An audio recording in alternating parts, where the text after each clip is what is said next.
Good morning mga boss, maulan na umaga sa inyo, no? So, yan. Gusto ko magluto ng isda. May nabili kasi akong isda, di ko alam. Ang pangalan daw nito ay pakol. Pakita ko sa inyo. Yun, no? Pakol. So, 2 piraso ito. Inihaw na yung isa. Ayan. Kapangalan pa talaga ng aking best friend. Yan, pakol. Isdang pakol, no? Yung 2 piraso, nabili ko kahapon. So, malinis na ito. Nilagay ko lang sa freezer. Tapos ay... Di ko alam kung anong isda to pa. Ang sabi daw ay pakol. So, ano bang pinakamasarap na luto nito, mga boss? Dahil yelo na. So, ang sabi ihaw lang daw o kaya paksyo. Bisingin natin yan sa taas. Ay!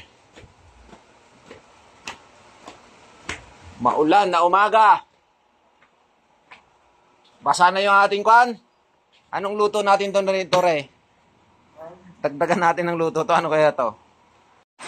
Isda na napakakunat ng balat. Yung tinatawag na pakol. Kapilido pa ng best friend ko, pakol. Diba? Ayan, no? Napakakunat nga ng balat nito. Hindi kaya talaban. Pag di pa luto. O pag naluto mo sa apoy, Malambot. pakiskisin mo. Pero hindi to talaga nakikiskis. Grabe, no? Isdang bato, mga boss, no?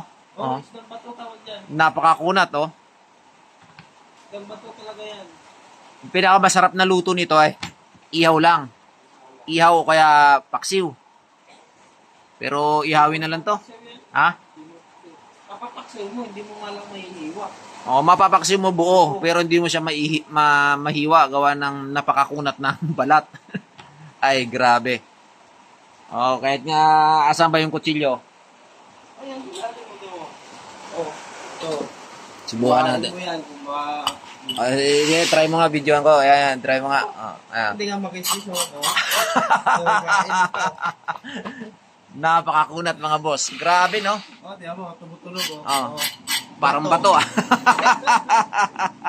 Bakit may siminto dito? Nilagyan?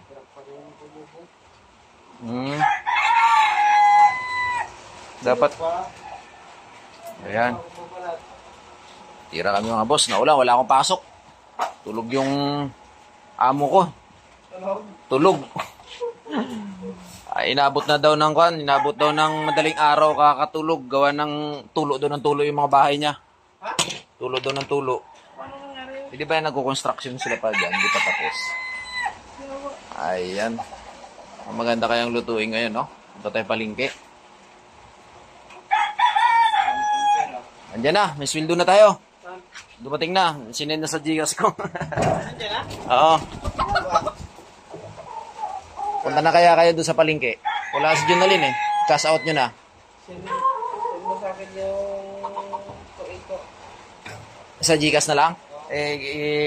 Gcash mo na lang. Ayan, mga boss. Ay bibili ng ulam. Ang tama,